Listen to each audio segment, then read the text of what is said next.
প্রত্যেক উপদেষ্টা নিজের আখের গুছানোর কাজ করে রেখেছেন।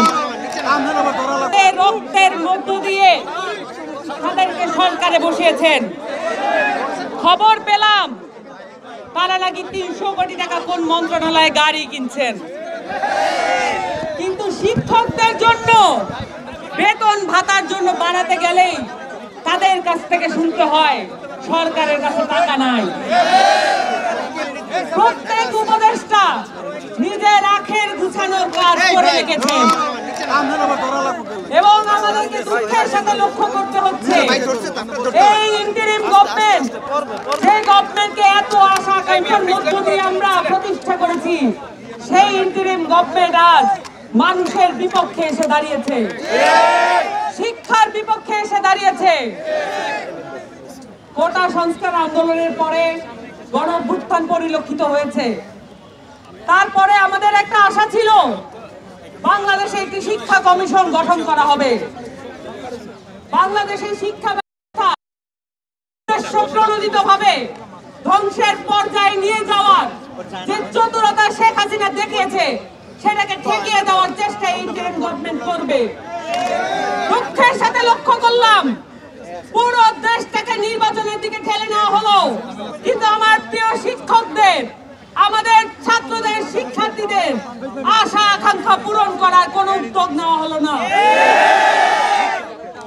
যেই সরকারি ক্ষমতায় আসার চেষ্টা করুক না কেন, সেই সরকারকেই শিক্ষা কমিশন গঠন করে তদুপরি সকল তদন্ত সম্পন্ন করে বাংলাদেশের শিক্ষা ব্যবস্থা কারা এই পর্যায়ে নিয়ে এসেছে তাদের বিরুদ্ধে আইনানুগ ব্যবস্থা গ্রহণ করতে হবে। বুলেট দিয়ে গুলি করার চেয়ে কোনো অংশেই শিক্ষা ব্যবস্থা ধ্বংস করা, প্রশ্ন ফাঁসের সাথে সংযুক্ত থাকা কোনো অংশেই কোনো কম অপরাধ নয়। বাংলাদেশের শিক্ষা ব্যবস্থাকে ধ্বংস করার জন্য সবচেয়ে বেশি যেটা করা হয়েছে, আমাদের শিক্ষকদেরকে অবমূল্যায়ন করা হয়েছে।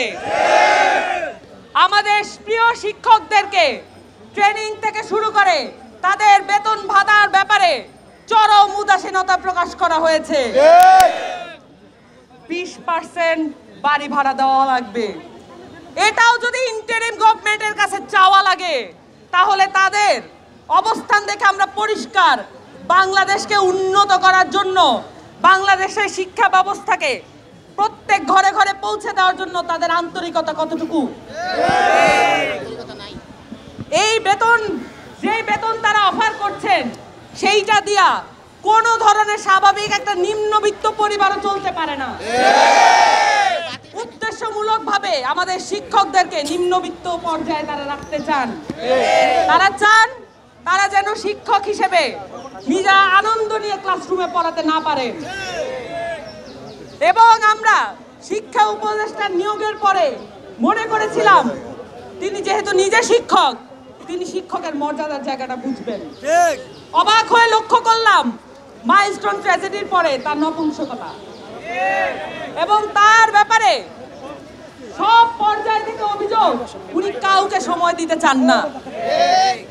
ইন্টারিম গভর্নমেন্টের মতো যে অন্তর্বর্তীকালীন সরকার, যেটা গণঅভ্যুত্থানের পরে প্রতিষ্ঠিত হয়েছে, সেই ধরনের সরকারের অল টাইম অ্যাভেলেবল থাকতে হবে পাবলিকের কাছে। কিন্তু তারা নিজেদেরকে খুব বড় কিছু মনে করেন, হয়তো তারা খুব বড় কিছু কামিয়েছেন।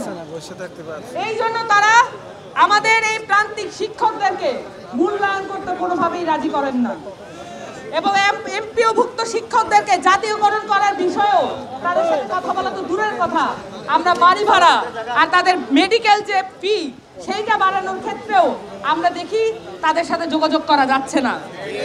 এবং সেই দাবি জানাতে আসলে 3 জনকে আহত করে ঢাকা মেডিকেল পর্যন্ত পাঠানো হয়েছে।